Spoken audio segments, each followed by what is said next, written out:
Apakah gema ketakutan membuat banyak orang tengkurap atau memilih diam? Inilah saatnya kita mengobarkan kuasa Roh Kudus yang memberikan keberanian yang menyala-nyala demi Injil Kerajaan Allah. Inilah saatnya merasakan kembali kuasa Roh Kudus yang menghadirkan keberanian dalam memberitakan Injil Kerajaan Allah, sebagaimana yang telah ditunjukkan oleh para martir. Adalah saatnya kita memiliki mental seperti para murid Yesus yang secara personal punya keberanian karena pengalaman iman bersama Kristus yang bangkit itu. Semoga masa Pentakosta ini menyadarkan kita untuk berani menyongsong hidup bersama Roh Kudus.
Saudara, pernahkah saudara merasa galau? Kegalauan biasanya kita alami ketika saudara dan saya berada di persimpangan jalan, berada dalam situasi dilematis, berada dalam situasi kebimbangan. Ketika saudara dan saya diperhadapkan kepada pilihan A ataukah B, mana yang harus kita pilih? Ketika saudara dan saya diperhadapkan kepada sebuah situasi dan kondisi yang tidak pasti, A ataukah B kah yang benar? Mana yang harus aku pilih? Saudara, tentunya kegalauan ini bukan sesuatu yang menyenangkan. Terlebih lagi ketika kegalauan ini memperhadapkan saudara dan saya kepada sebuah pengambilan keputusan yang sangat menentukan hidup dan mati kita, sesuatu yang sangat penting, sesuatu yang menyangkut kehidupan sehari-hari kita. Bukan perkara yang mudah.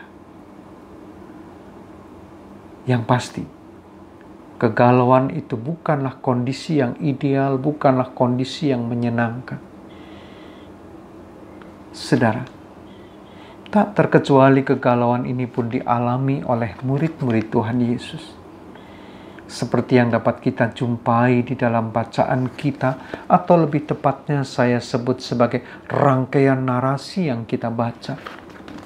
Sekalipun kita tidak membaca secara utuh, tetapi ada baiknya dan bahkan saya berharap saudara membaca secara utuh narasi ini.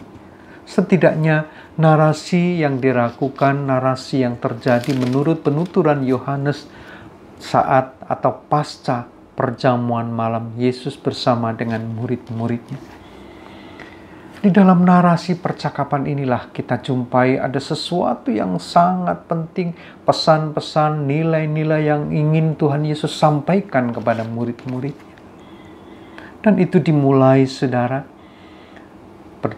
pasca perjamuan malam yang mereka lakukan. Sebagai catatan, saudara, perjamuan makan bukanlah sesuatu yang luar biasa. Perjamuan makan pada malam hari sesuatu upacara, suatu ritual, suatu kebiasaan yang biasa terjadi di dalam setiap keluarga. Tak terkecuali kehidupan saudara dan saya. Demikian juga pada umumnya keluarga Yahudi. Demikian pula dengan Tuhan Yesus dan murid-muridnya. Tidak ada yang istimewa dengan perjamuan makan malam yang mereka lakukan. Hanya perjamuan makan malam biasa. Tetapi perjamuan makan malam ini menjadi sesuatu yang berbeda. Karena di dalam perjamuan makan malam ini ada sebuah pesan, ada sebuah pemaknaan yang baru yang Tuhan Yesus hadirkan di antara murid-muridnya di satu sisi, dan bagaimana murid-muridnya mengenang peristiwa itu bersama dengan sang guru mereka di sisi lain. Nah, saudara, dan itu diawali ketika perjamuan malam ini diakhiri dengan tindakan Tuhan Yesus membasuh kaki mereka. Ini bukan hal yang lumrah. Karena pekerjaan membasuh kaki itu adalah urusan para budak. Tetapi di dalam tindakan ini Tuhan Yesus ingin memperlihatkan, di satu sisi dia adalah seorang tuan rumah yang baik. Karena yang membasuh kaki adalah si penyelenggara pesta, si pengundang, si tuan rumah. Tetapi tentunya bukan tuan rumah sendiri yang mengerjakan. Itulah pekerjaan para budak.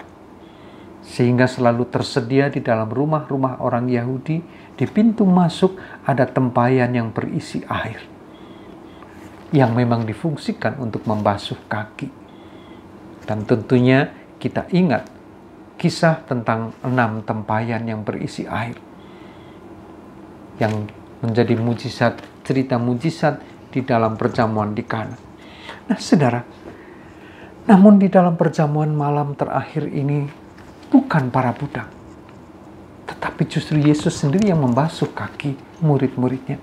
Sehingga 2 hal dia lakukan di sana. Di satu sisi dia sebagai seorang tuan rumah yang baik, yang mengundang pesta, mengundang jamuan makan, tetapi di sisi lain dia juga seorang budak, seorang pelayan yang dengan rendah hati membasuh kaki mereka. Tentunya ini menjadi sesuatu yang mengejutkan bagi para murid. Dan tampaknya, saudara, keterkejutan inilah menjadi momentum yang Tuhan Yesus ingin lakukan.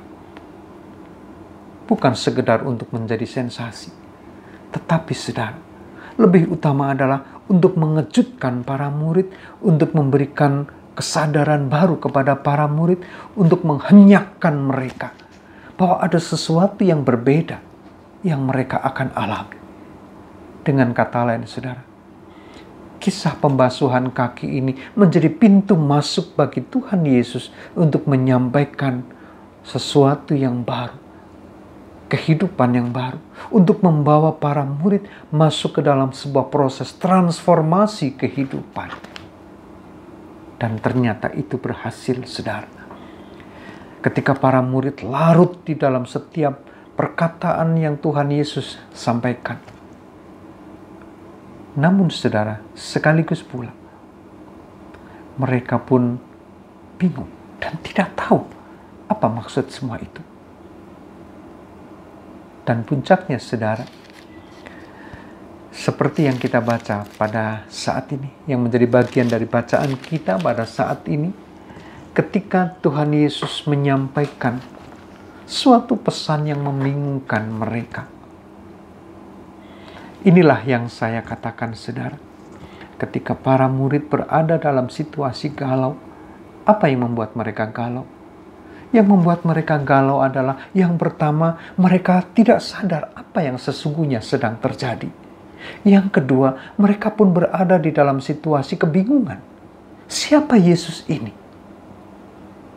Dan yang ketiga saudara, mereka pun semakin bingung, semakin tidak tahu.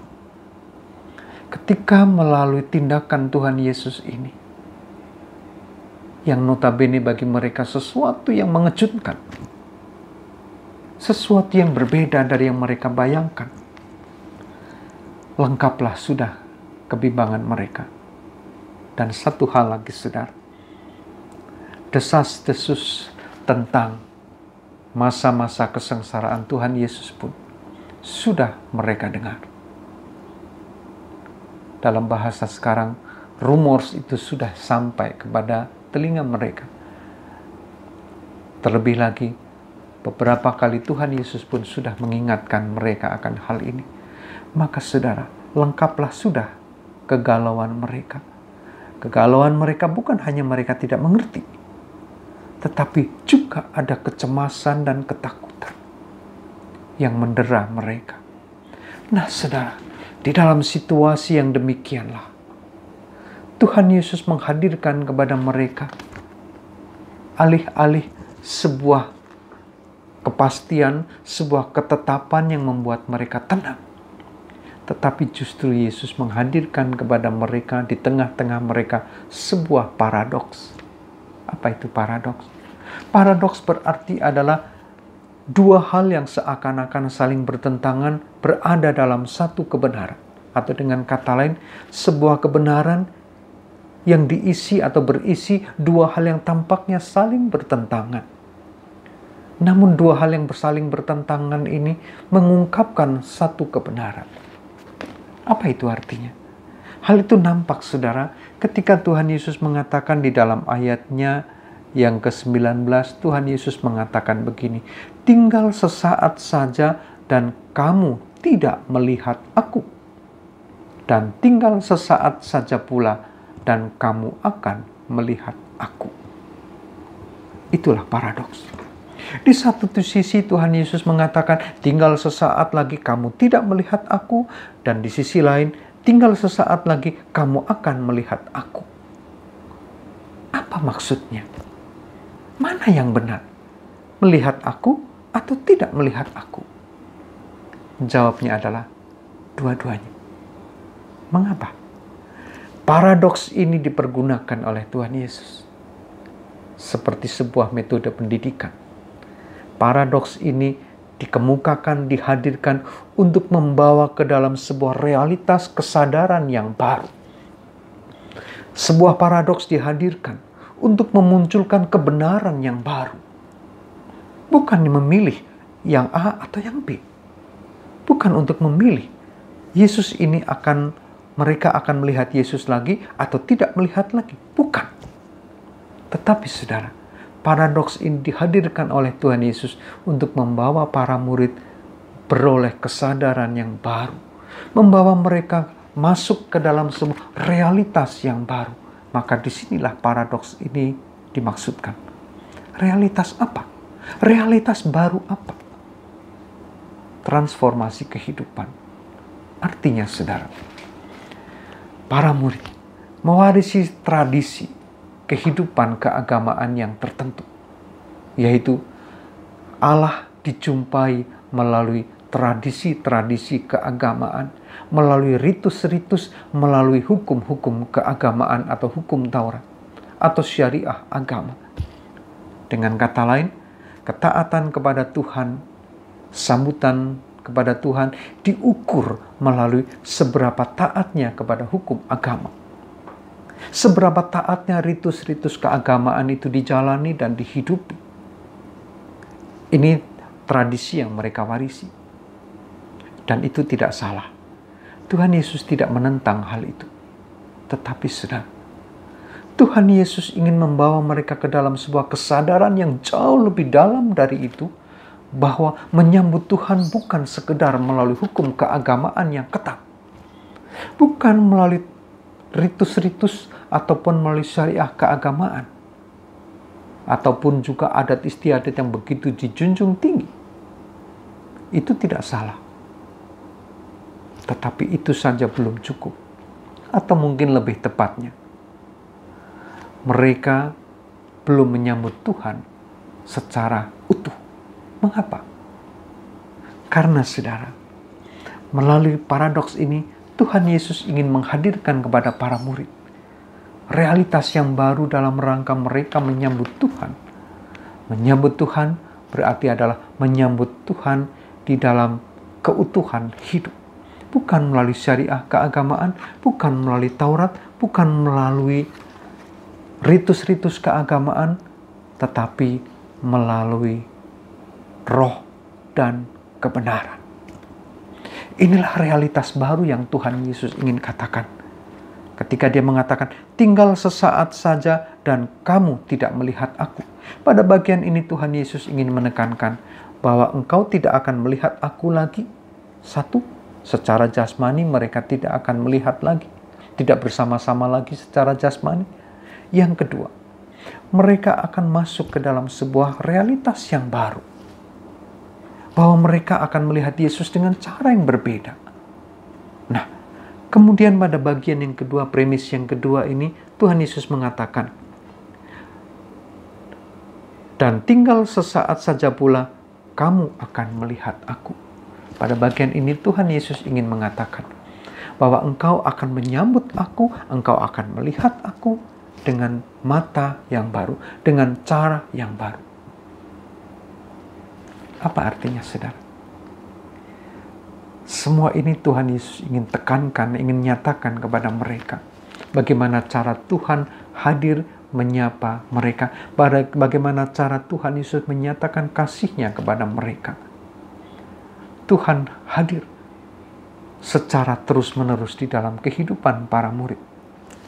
Tuhan Yesus menyatu dengan kehidupan mereka, menyatu dalam pergumulan hidup mereka, menyatu dalam realitas keseharian mereka. Tuhan hadir di sana, sehingga untuk berjumpa dengan Tuhan, tidak hanya di tempat-tempat ibadah. Berjumpa dengan Tuhan, mengasihi Tuhan, tidak cukup hanya dengan ketaatan pada hukum-hukum agama ataupun doktrin-doktrin keagamaan. Tetapi mengasihi dan menyambut Tuhan, itu berarti adalah ketika saudara dan saya mewujud nyatakan kasih itu, menghadirkan kasih itu, menghadirkan pengharapan itu, menghadirkan kekuatan itu di dalam realitas keseharian kita. Ingat saudara, Tuhan Yesus pernah mengatakan kepada murid-muridnya, sesungguhnya segala sesuatu yang engkau lakukan untuk salah seorang dari saudaraku yang paling hina ini, engkau telah melakukannya untuk aku. Engkau menyambut aku. Itu berarti saudara, kalau saudara dan saya ingin berjumpa dengan Tuhan Yesus, mari jumpailah Dia di dalam realitas kehidupan sehari-hari kita. Kita berjumpa dengan Tuhan bukan hanya di ruang ibadah kita, bukan hanya ketika saudara dan saya berdoa dan bernyanyi, tetapi saudara dan saya menjumpai dan berjumpa dengan Tuhan di dalam realitas kehidupan sehari-hari saudara dan saya. Setiap pengalaman hidup Tuhan pakai untuk menyatakan cinta kasih-Nya kepada kita. setiap pengalaman hidup saudara dan saya, setiap hari kita. Itulah saat Tuhan hadir menyatakannya secara terus-menerus di dalam kehidupan kita. Selamat mengalami kehadirannya secara terus-menerus di dalam kehidupan kita. Selamat merasakan cinta kasih-Nya yang tak berkesudahan dalam hidup saudara dan saya. Tuhan memberkati. Amin. Marilah Bapak Ibu kita memasuki waktu doa. Bapak Ibu sekalian dipersilahkan untuk mempersiapkan labirin. Sebelum kita memulainya, marilah kita meletakkan jari kita di pintu masuk labirin. Sambil mengarahkan hati kita kepada Tuhan, marilah kita membawa segala doa-doa kita bersama di dalam perjalanan labirin jari.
Jemaat sekalian di dalam pusat doa kita, marilah kita bersama-sama menaikkan pujian ke dalam tangan Bapa.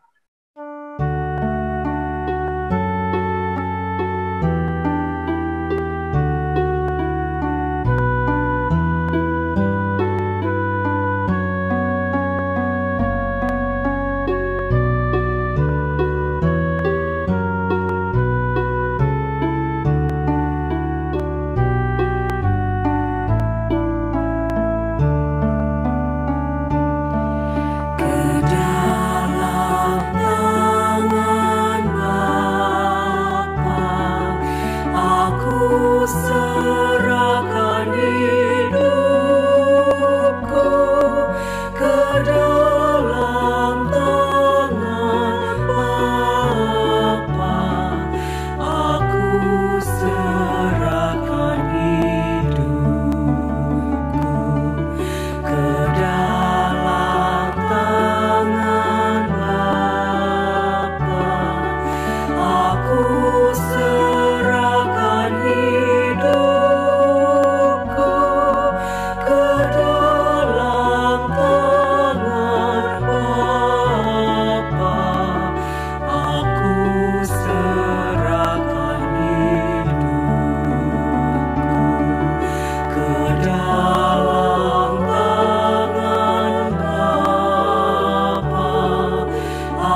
Bapak Ibu Saudara sekalian, kita kembali ke dalam kehidupan kita dengan tetap memegang teguh janji yang diberikan Allah dan terus berpengharapan di dalam kehidupan kita. Mari kita kembali menyusuri doa-doa kita.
Marilah jemaat sekalian, kita mengakhiri doa labirin ini dengan doa yang diajarkan oleh Tuhan Yesus Kristus. Bapa kami yang di surga, dikuduskanlah namamu. Datanglah kerajaan-Mu, jadilah kehendak-Mu di bumi seperti di surga. Berikanlah kami pada hari ini makanan kami yang secukupnya. Dan ampunilah kami akan kesalahan kami, seperti kami juga mengampuni orang yang bersalah kepada kami. Dan janganlah membawa kami ke dalam pencobaan, tetapi lepaskanlah kami daripada yang jahat. Karena Engkaulah yang empunya kerajaan, dan kuasa, dan kemuliaan, sampai selama-lamanya. Amin.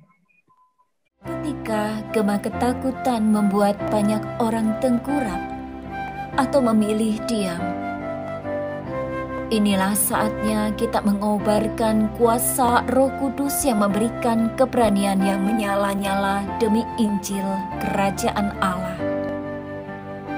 Inilah saatnya merasakan kembali kuasa Roh Kudus yang menghadirkan keberanian dalam memberitakan Injil Kerajaan Allah, sebagaimana yang telah ditunjukkan oleh para martir. Adalah saatnya kita memiliki mental seperti para murid Yesus yang secara personal punya keberanian karena pengalaman iman bersama Kristus yang bangkit itu. Semoga masa Pentakosta ini menyadarkan kita untuk berani menyongsong hidup bersama Roh Kudus.